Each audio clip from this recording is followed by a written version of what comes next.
ఈరోజు వాక్యం చెప్పే మీకు క్రైస్తవులకు ఎస్పెషల్గా మనకి చాలా వివేకం అవసరం.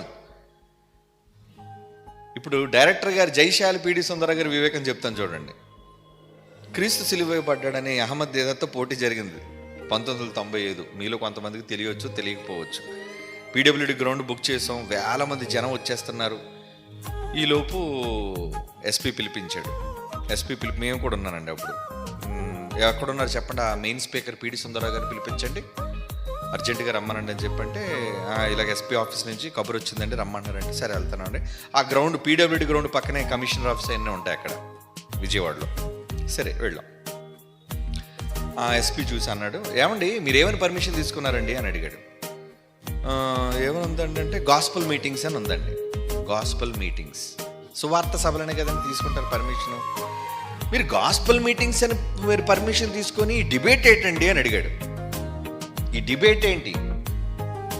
మీరు తీసుకుందేమో గాస్పల్ మీటింగ్స్ కానీ తీసుకున్నారు, సువార్త మహాసభలని రాశారు మీ వినతి పత్రంలో.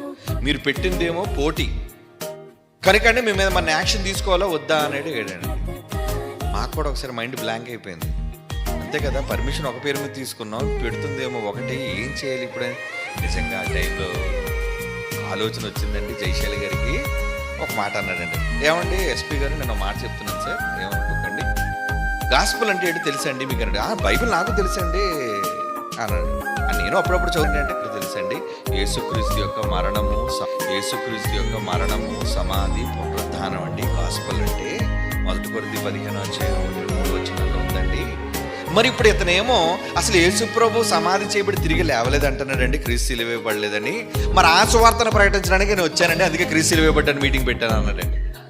దెబ్బతో మైండ్ బ్లాక్ అయిపోయిందండి. అడిగి ఓకే సార్ మీరు పెట్టుకుంటే ఎవరంటే వస్తారో చూస్తాను అన్నాడు. అంతే.